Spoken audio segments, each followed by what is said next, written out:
everyone, and welcome back to another episode of Work Comp Talk. My name is Carmen, and joining me today on the special edition of Work Comp Talk is, yes, the man himself that has been missing for quite some time. My before co-host, before Bilal, was Eric Farber. Eric, good to see you. How are you? I'm good. It's good to be back. The show has been doing great. And it's good to get to step in for Bilal. And actually, obviously, this episode is pretty, near and dear to me. So I'm glad to be back for this one. We're excited to host you one more time. And joining us as well is Tommy Lee. For those of you that don't know about Tommy Lee, we're going to dive into a little bit about him, but I want him not the drummer. No, not the drummer. Please do not think and Google that, if he's still rich or if he's not rich anymore. Like, this is not that Tommy Lee. Tommy, how are you? Thank you for joining us. Excellent. Thank you for having me. Glad to be here. So you might be wondering, why is it that we have Tommy Lee on? Why is it that Eric is back? Are we doing something special? And as a matter of fact, we are doing something very special today. Tommy Lee was recently introduced to me by Eric, and I'm curious to know how they got to meet. And we're going to dive into all of that a little bit later. But Tommy Lee is an international commissioner representing the United States on the CLDHU, which is the United Nations Human Rights for Latin America. This is something huge. This is something exciting as a Latina myself, to know that people are actually advocating for women, for human rights in general. And, he comes back with an extensive background that just, it's amazing to see everything that they're doing. You have partnered with the Nation-Sized Commissioner for Human Rights. Your focus is on serving vulnerable populations, creating tools to hold governments accountable, providing high quality education. And some of your recent initiatives have included rebuilding homes for destroyed families, by hurricanes, things that are happening down in Latin America. And who best than to tell us about yourself but you, Tommy? Please tell us, what do you do? How did you get there? Tell us a little bit about this. Sure, yes. I've known Eric for a few years now, just from traveling throughout Latin America, and more recently with this Commission for Latin American Human Rights. I was introduced to the director of the CLDHU organization, Rodrigo Recorte, at a language exchange session, trying to learn Spanish, and the locals here trying to learn English, of course. So I was introduced to them and told them about my background with creating education for usually medical education for physicians and hospital medicine, emergency medicine. And they have educational initiatives down here with the human rights area. Mostly, many of it focused on some of it maybe towards children, education elementary school age children, where they're anti-bullying education, but all the way up through adult education as well for human rights on the basic level. But it's all in Spanish. So what I've been doing here, and it's kind of been helping me to learn my Spanish as well, is to take some of their coursework that they've already published and they have online, YouTube, and take the coursework, the material, curriculum, and actually translate that to English so we can expand it to a larger audience. The commission itself is partnered with the United Nations Office of the High Commissioner. It's the 1998 Declaration of Human Rights that outlines basically these non-government organization entities which can operate and are to provide education, being kind of the essential building block component of all this, because without an educated population, they wouldn't understand how maybe they're being discriminated against, or potentially how they're being mistreated. So that's kind of just by chance I've kind of stumbled into this with meeting Eric and then Rodrigo at the Commission for Human Rights. And we kind of glossed over, you are not in the United States. You're in Colombia. Yes. Yeah, so our office here is I'm with the office in Medellín, Colombia. But the Commission for Latin American Commission for Human Rights is actually out of Ecuador. So we have offices in 12 different countries right now throughout, like El Salvador, Ecuador, Belize, Mexico. There's a few others. Spain. There's there's a few that aren't, and so getting to know Tommy, and he has become part of this commission. So being a workers' rights lawyer for so many years, I was asked to join the commission as well. So I joined the commission about 3 months ago. Is that about right? I think, Tommy. And getting involved from the standpoint of legality, which is very, very different, obviously, in Latin America than it is in the United States, and trying to help educate the population, and with regards to the legal side as well. And we're on a very shifting landscape every day with all sorts of different things that are going on, whether human rights, to me, human rights has so much to do with economics as well, right? As populations can become more lucrative, even on the lowest rungs of those populations, then human rights actually kind of changes because there's more power. There's more power in the populist voice. And I'm glad you brought that up. I was going to ask Tommy, he kept saying here. So for those of you guys that are watching this on YouTube, or whether you're listening to us on your favorite podcast, make sure you hit that subscribe button.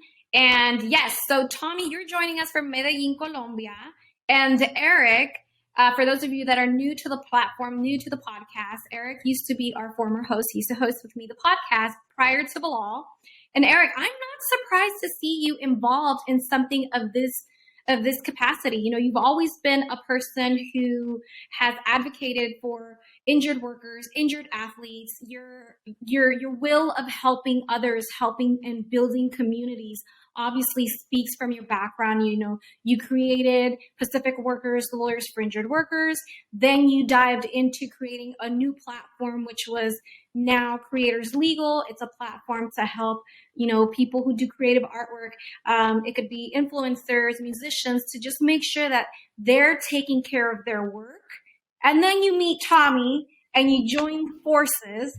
Tell us a little bit about yourself for those that don't know who Eric Farber is. Well, I am the founder of Pacific Workers and have moved on from being the chief executive officer of Pacific Workers.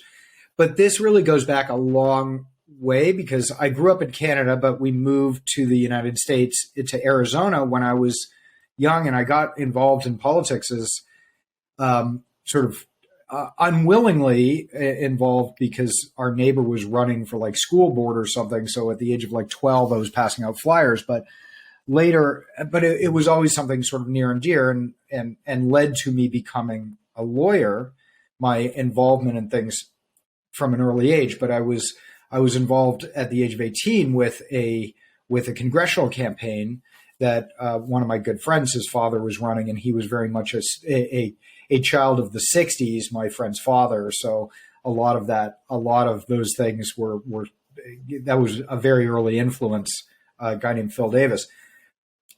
But I studied politics and economics in college, and at Arizona State, where I went, its location and proximity to Mexico, being on the border, there were a lot of classes about Latin American politics and Latin American history, which I actually took all of those classes. And the only reason I wasn't given a Latin American studies certificate was because I was too stupid at the time to take Spanish.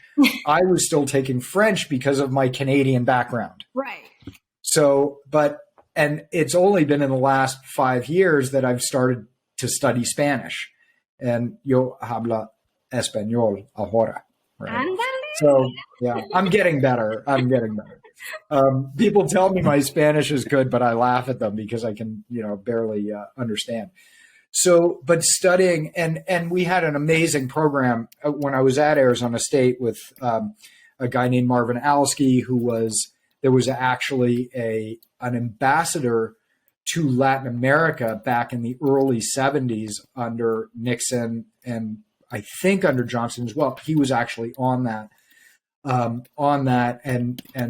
I got very close to him as a professor, and there were a whole bunch of different things. But I also worked for a guy named Dick Mahoney, who at the time had run for was Secretary of State of Arizona, and then ran for Senate, so I also worked for a guy named Dick Mahoney, who I worked for Dick for a lot of years. Mahoney became Secretary of State of Arizona, but he was a professor at the American Institute, Thunderbird, which is what it's called, the Institute of Management and International Management. He was very involved and had taught in Ecuador, actually in Quito, for quite some time. Wrote a book of poetry in Spanish, and so a lot of that came from there, and really learning from a guy that was as high level as he was. Like I said, he ran for governor, he ran for U.S. Senate from Arizona, and so one of my best friends still today is now a professor at Northern Arizona University, and is one of the foremost authorities on borderland history. So all of this stuff, when I got asked to be on this commission, it came very organically that I immediately jumped at the chance to be a part of this commission, in addition to all the other things that I'm doing. And as I've always said, Carmen, you sort of pick one thing, right? Or a few things, because life is busy and you can't, you got to dive into one of them. So this is what I chose to do over the next 3 years on the commission, and we'll see what happens after that. But I'm really excited to be a part of it. This is great. I have a couple of questions that I'm going to be throwing at you guys, and by all means, both of you guys can feel free to answer some of these. What does this mean for Latin Americans who live possibly illegally in the United States? Is this something that also benefits them, obviously, back home, their family members? How does that intertwine with the people that are living in the United States? Well, I think how that would relate to people, Latins that are living in the U.S., whether illegally or not, many of which are sending money back home to their families in Latin America. It's what the bigger picture here is. They're trying to create a system where it's more of that money can go to the people, where less of it's going to maybe like a fee from Western Union or fee from PayPal, whatever the case may be. Remittances Right. is the big ticket item here, because even we've been recently looking at El Salvador. One of the reasons that they chose to create and allow Bitcoin as a national currency alongside the U.S. dollar, they actually don't have their own currency. El Salvador, they ditched their colon back in 2001, so they've been using just the U.S. dollar up to this point until last year, when the President Bukele made Bitcoin the legal tender there. And the reason he did, what I think though, one of the reasons he did that is because there's about 9 million people, El Salvadorians in the world. 6 million of them live in El Salvador, and about 3 million live in America.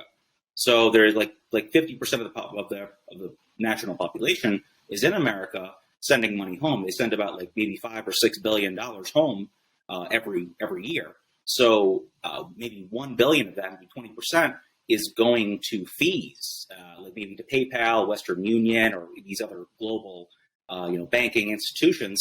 When that could be completely eliminated by using other these low cost cryptocurrency, blockchain technologies, whether it's Bitcoin or any others. Bitcoin is just the largest one, but that's what we're looking at here is just basically to more of that money that should be going to their families will stay in their pocket, and then that's I think the outreach of what we're trying to do here with Latin Americans that are maybe back home in America or have better opportunities and trying to make lives better for their families back home. This is great. This is good for them. It also opens their eyes to see what are some of the things that are happening.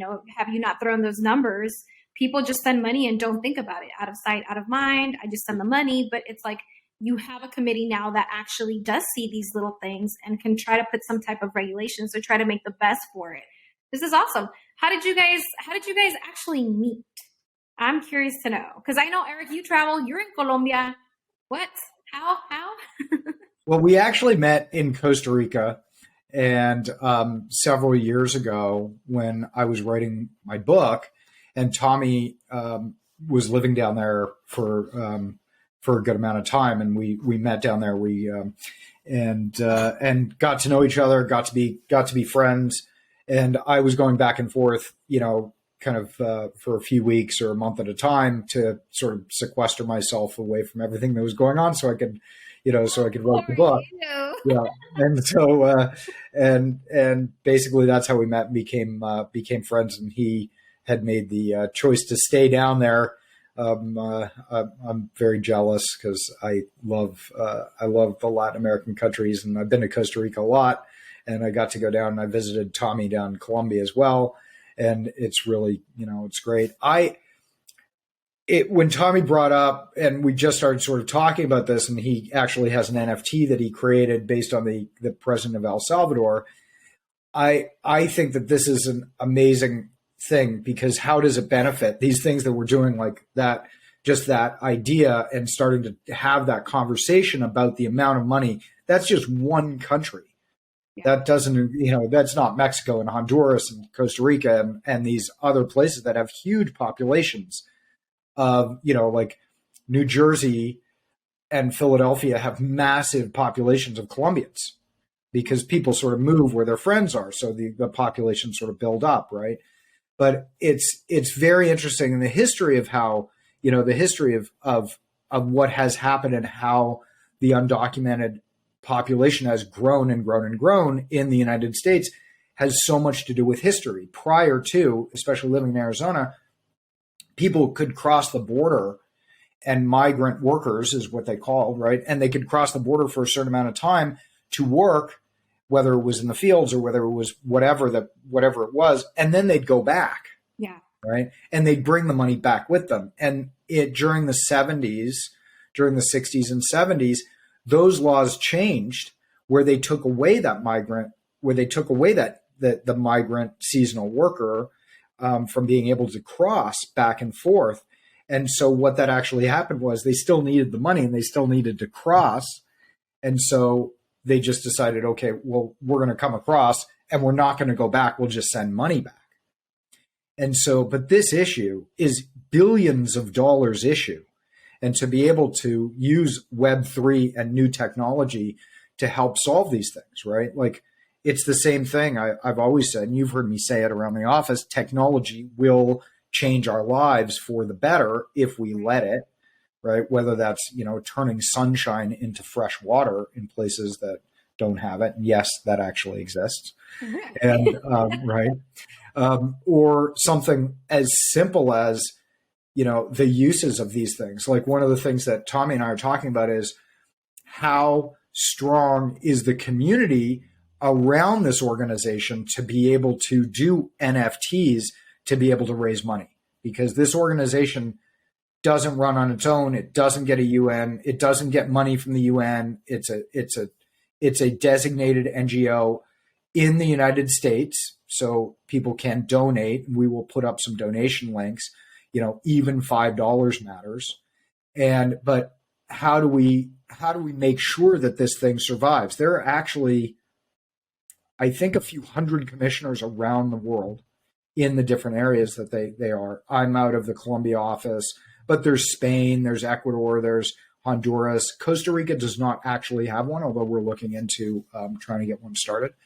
But how do we do this in a way that somebody can participate in this through donation, as well as participate in what's happening? And things like NFTs might be an answer for that, right? How would that intertwine? How would that work with the people back in Latin America? It gives them the opportunity to participate in things and actually see the end result of the work of their donation and what they're buying and their participation in what they're doing and how that achieves and affects, right? So the beauty of these types of things is that they can actually see what the effect is of their donation. So Charity Water is a very good example of this, where they, if somebody donates, Charity Water makes sure to show them exactly what they have done, right? And that's an important aspect. So there's all these different programs. If somebody does donate, a $50 donation will go to help. Right now, will go to help educate a certain number of women on their own, on women's rights. And that is a huge thing. And I'd love Tommy to talk more about the women's rights side of this, just especially just coming off of International Women's Day. Yes, and that's one of the main focuses here is women's rights issues, because it's such a problem with not just like domestic abuse, but just the poverty that affects single mothers down here, and it's difficult to make just basically keep food on the table. And the bigger picture, I think, with the cryptocurrency, whether it's Bitcoin, or we're looking at blockchain or the NFTs, it's just a shining light, putting more focused on the topic of decentralization, which basically, like, when you have one government in control of all the decision making, one institution in control all the decision making, it's just corruption comes from that, and there could be things that are implemented, policies that are not in tune with what's really good for the total population. So these blockchain technologies and Bitcoin in general, cryptocurrencies, all relate back to it's a system that's not controlled by an individual person. It's decentralized, and it gives power back to general populations of people here. And it's looking at the with the NFTs. I mean, we viewed this. I kind of viewed the President Bukele in El Salvador as a really historical event. This world leader allowing Bitcoin to be a national currency, because traditionally currencies are created by the governments, and that gives them so much power. So it's like he's giving up all his power on the money machine in benefit of the people. And so from that, because I always see like the commemorative coin for the U.S. dollar. With this event happened, and they sell it on TV. So we made these. There's like an NFT. There's a bunch of a couple dozen photos that my mother painted, and sell them online, and a portion of this goes to benefit the goes to benefit. It's good that it's digital. The commission. Yeah, it's good that it adds value to it. Right. It's imperfections add value. That's awesome. So you started doing this. You guys are selling these these paintings, these stuff. So essentially, the power goes back to the people. There's going to be a way to trace everything that's done, and the fact that the government has no power in this, it's almost unbelievable. You're right. It is something that's huge. This is huge. I don't think that the U.S. currency is actually going anywhere, and it's interesting that we're talking, that we're going into this conversation. I don't think the U.S. currency is going anywhere. In many ways, the U.S. currency for other countries like Costa Rica, which doesn't have its own currency, which does have its own currency, Panama does not, El Salvador does not, but you can use American currency in Costa Rica as freely as you can use the colón. But so in many ways, it was the world's currency. However, that decentralized or disconnected currency away from a fiat currency, the traditional types of currencies, certainly could happen. I don't think Bitcoin will be that, because it fluctuates too much, but there is a US dollar coin that might be the one that actually sort of takes over this, right? Because it matches with that.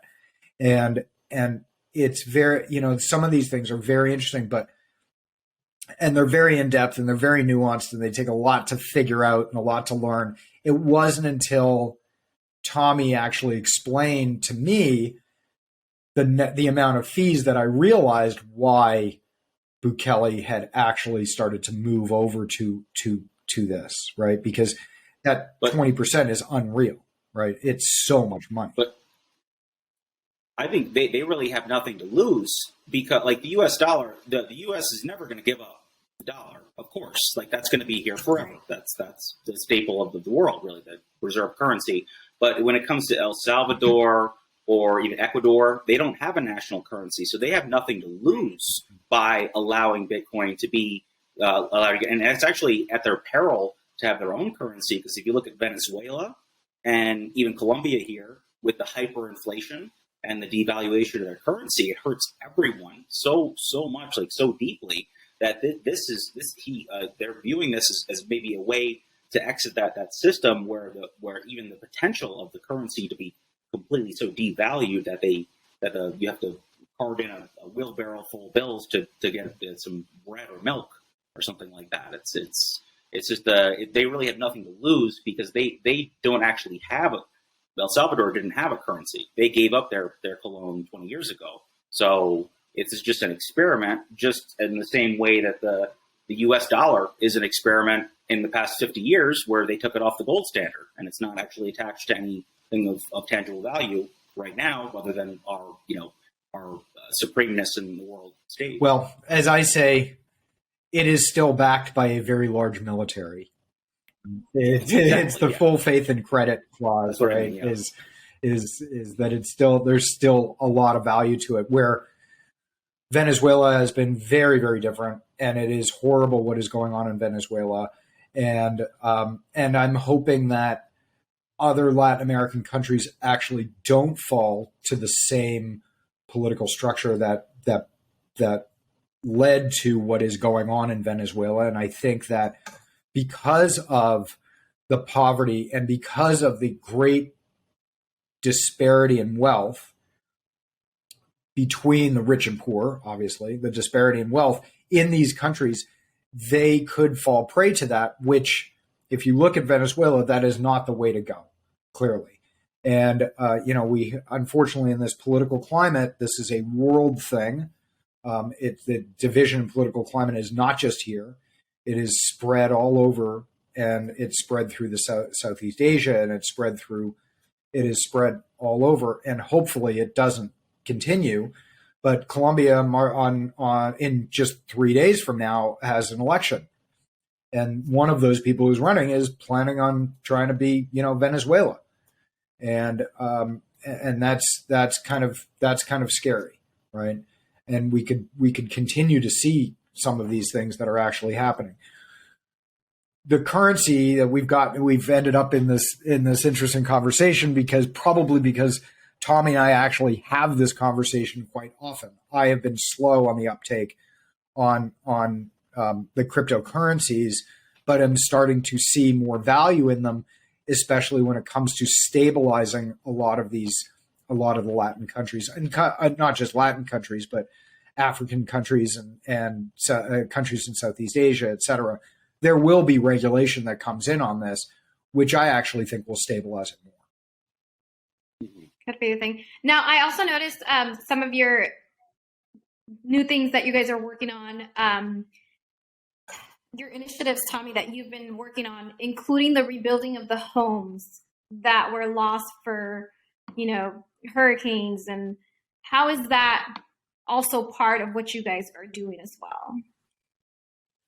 So we had a very generous donor that came in. I think it was around $5 million. They pledged to rebuild around 500 homes that were destroyed by Hurricane Iota back in, I think, 2019, 2020. I'm not sure in the year, but it's the same thing you see off the coast of Florida and the Bahamas with the devastation that comes through with Hurricane Matthew, and all these houses blow down, and they're living basically with shanties and metal shacks on the island.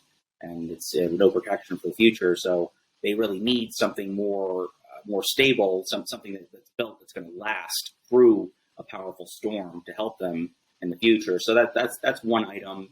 It's on the island of Providencia, which is like San Andres Island. I think it's a Colombian territory off the coast of Nicaragua in the Caribbean. And then the other things we're doing, we partner with EWS Bolivia, which is a charity. They do shelters. They have shelters in Bolivia for abused women and children that they house there, because it's just some incredible statistics, like 70-80% of women experience domestic abuse in Bolivia. In particular, it's like a very much larger problem. It's a big problem everywhere down here, but it's more so an issue there. So they have shelters for these women, so they actually have a place to go with their children, and then they also provide education for them, food. They do fundraising through like creating jewelry and clothing that they try to sell. That's EWS Bolivia. Is the charity we partner with them, and a portion of the proceeds of the NFT that gets sold will go to EWS Bolivia. And the interesting thing with NFTs is that it creates a royalty. So as they're traded back and forth, as 5% of every sale, even after subsequent transactions, will always go back to the creator, and it's like a perpetual, indefinite pledge of money that will go to these charities through the NFT process. There's so much here. It is, which is why they have various offices in so many different places, right? And Bolivia, as a country, is a place that does not have a lot of natural resources because of the salt content, and it doesn't have. There's a lot of places, obviously Brazil and Colombia and Venezuela and have these great natural resources which can supply the economy, and Central America with coffees and bananas, etc., and can do there. Bolivia does not have the same abilities here, so it creates some very extreme poverty. And whenever you have poverty, you have abuse. And when Tommy's talking about this is 78% of women experience domestic violence. That's high. That is a huge task to tackle, that this organization is trying to tackle. Well, it's great that someone's trying to do it. It's kind of like here in the U.S., out of sight, out of mind, people don't think about it. And the fact that these type of organizations exist and there's people like yourself doing something about it, the only thing we can do is just advocate and kind of push the word out and let others know how they can also join. How can they donate? What can they do? How can everyone put their part in? Eric, I heard you mention earlier something about there's a website where people can make donations and do something about that. What does that look like as far as, how does that work? Where does the website come from? Is it an organization from you guys? Is that something different? Well, Tommy can explain a little bit more, but it is the organization's website, and it's done on an American basis. It's PayPal, because it is a nonprofit based here in, I think it's Florida. Originally it was New Jersey, but I think it was incorporated in New Jersey, but it is a nonprofit here. So it is tax deductible donations. And we'll send over and make sure that you have the donation links and everything else. And we're going to go ahead and get it started. I've actually donated already to the organization, and both last year and this year. And so I'm going to go ahead and, but we're going to do something for Pacific workers as well, and work comp talk. And we'd love it. We'll put all the stuff in the show notes, right? And the description for YouTube, and it'll go out as well. When you do your email blasts and things like that, and we'll make sure to have all those donation links, and even $5, makes the difference. Will help. Yep, definitely. So, anything else you guys would like to share? I'm sure there's a lot to dive into. It was definitely an eye opener for myself. Had I not met you, had I not known about this, probably wouldn't have heard a lot or even thought about these numbers you guys were given and what's happening in Latin American countries that still connect us here in the United States as Latinos ourselves. This is huge. Is there anything else you guys would like to share? Yeah, it's being here, it gives you a different perspective, because if you come here on vacation and you have your a decent amount of money to have a good time, you're only seeing the surface of it. Everything seems kind of normal here, and it's very modern. Like even Medellín almost feels like you're in Spain or something like that. It's so like architecture is very nice, the streets are good, everything's nice. But then when you're here for longer, you get kind of a more real perspective on the actual state of the common person here, and it's very sad when you actually get that, when the light bulb goes off. So that's kind of where we're coming in here and trying to raise awareness on it, just so more people know and have avenues for where people can actually make a meaningful contribution and help. So Tommy, I think you've been there in Colombia. I'm my year anniversary here is this month. So maybe a week or two. Yeah, around St. Patrick's Day. I think that Tommy brings up a great point, because you go to a city like Bogota, which looks a little bit more traditional than Medellin. Medellin is an amazing, amazing city. It is nicknamed the City of Eternal Spring. It's sort of beautiful weather all the time. It's in this amazing valley that is very green, and the architecture is spectacular. And you can go to restaurants there, and that are as good as any restaurants in the world. And the accommodations are amazing. The Poblado district is unreal. However, the average person still makes about $600 a month. And so when you actually compute that into what the average person actually makes and the average salary of somebody, you have to realize that sort of North Medellin are still very tough areas. And, Pablo Escobar, we all sort of watch the shows and everything else, but he is not a celebrated character in the same way in Colombia because of how far back he set, the country. It's just getting back to now being known as a safe place to go. Right. But Medellin is an incredible, incredible city. Beyond imagination. I went down there. I had no idea what to expect, and basically, it's as modern and vibrant a city as any city I've ever been to, including New York or LA or Madrid or any city. It is a world-class city, along with many cities there, and the beauty of it is amazing. It's hard to recognize the fact that people are still making $600 a month. You're blinded, but it's really, and it's difficult to get that, to understand the reality until you spend a lot of time here and meet many local people and to understand their situation, because it's unbelievable. It's unreal. So how come no one from those countries, or maybe I might be wrong by this comment, how come no one within those companies is doing something about it? Or are there people? Well, I think it's a pushback in many things, but I think there are many people that are trying to do things, and most of the people who are involved in these commissions are local, right? They're local, and there is a lot, but you're pushing a tide to change things that is as great as any tide to try to change things, and it takes many, many years, and things are back and forth. All you have to do is look at the policies in the United States, how things go back and forth. If abortion is considered, women's rights issues, it goes back, it goes forward. 1973 was Roe v. Wade, and they're still arguing about it, and they're still trying to, there's still political factions that are trying to stop it now. These are things that will take decades, and I think that we do look at things like technology may be very, very helpful in moving things along. And I think that, the next generation, I work with creators now over at Creators Legal. Independent creators, the walls are down there too. We are, there's no borders when it comes to being a creator. And I think that from that standpoint, that there's more opportunity for people in places like Latin American countries that are very creative, that are artistic.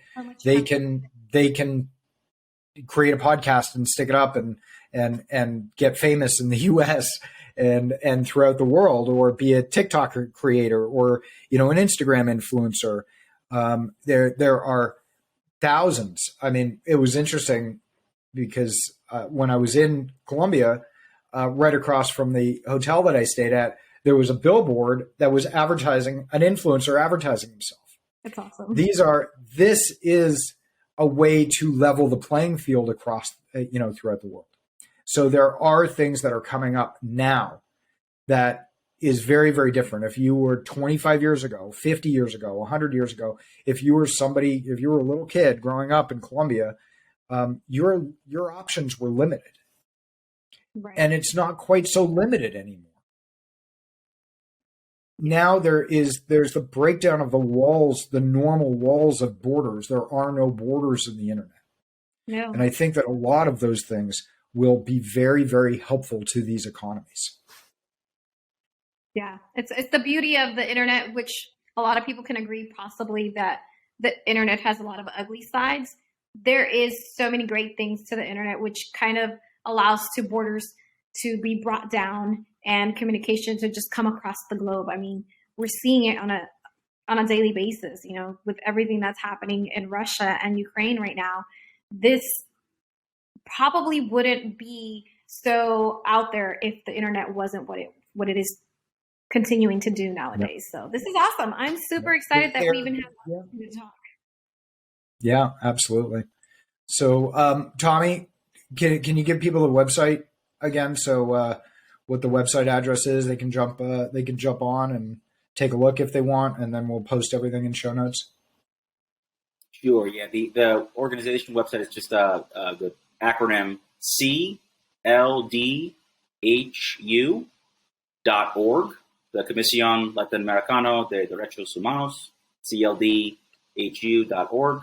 And then for EWS Bolivia, that's just EWSbolivia.com. Will pop up there for PayPal links and everything. And